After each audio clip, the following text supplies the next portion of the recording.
I think that your body would tell you when you need a detox. It's not only when you go out partying and drinking. I think that when life happens to you, for example, you move to a new home, you go through a breakup, or you're feeling just very weighed down, so you basically eat lighter, like more fibrous food, just to get rid of the energy of your body. So I recommend that everyone should go through detoxing themselves, especially internally, whenever they're going through maybe a rough patch or they would like a change in their life.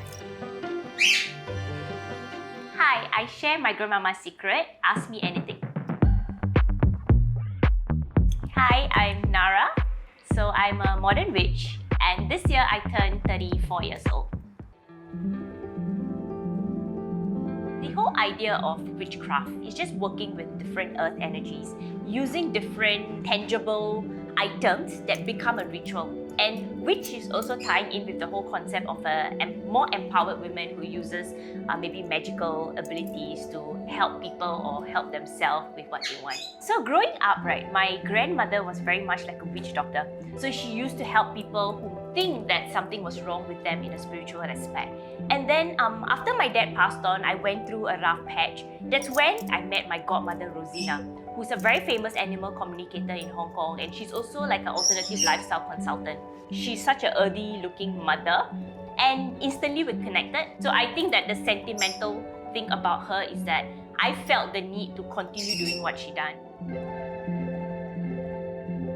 So a few years ago, I remember sitting in Hong Kong with my godmom in the room. We drew some cards, like a life purpose card. And then she was like, you know, Nara, one day you will write a book. I was like, what? And she's like, yeah, you write about your grandmother's secret. Back then, I never think as much. But then when I eventually wanted to start doing readings for people, I was sitting down there in my table and I'm like, okay, what should I name? My very first art market booth.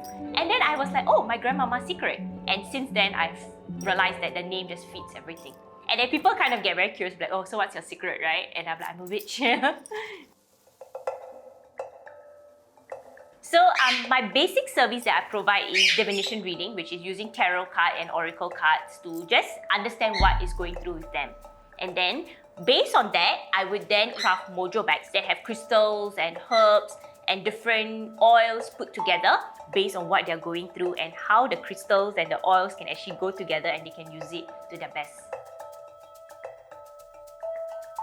Yes, but I believe in the karma and dharma, whereby what you do comes back to you. So when someone asks me to do any manipulative spells or even like hack their boyfriend or get someone to like them, I don't engage in such services. I think what I bring to the table is more healing and self-awareness, more so than the appeal of a witch can do anything you want. There was once whereby I was in an event, I had my table out, I was doing reading. A lady came up to me and said that I'm selling witchcraft to children. Oh, you should repent to Jesus. I'm like, okay.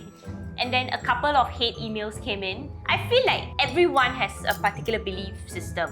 It's just that when they feel threatened by what you're doing that goes against what they're doing, I think that's when they put in that anger to you.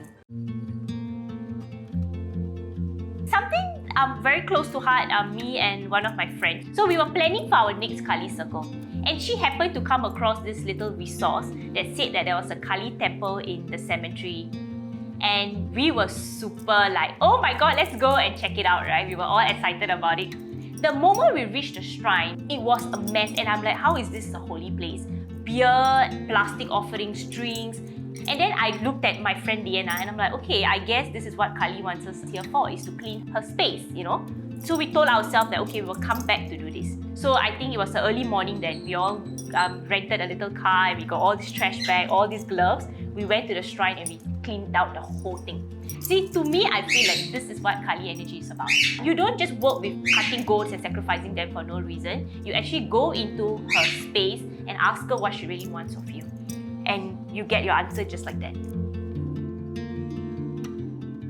Definitely. I mean, I'm also human. I think that life has also played its role on me. So I myself did go through a bit of a depressive cycle because I can relate to them based on their emotions and what they're going through. I think that's how clients also start feeling more drawn to me. And one thing that I really appreciate from my clients is that all my clients are so patient with me. When they would like a mojo bag, sometimes it takes almost like 2 weeks to even a month. And they're usually so patient with me. They're like, no, it's okay, Nara, we believe in your energy, we believe in you. So I think that I'm blessed with all these super nice people that actually support what I do.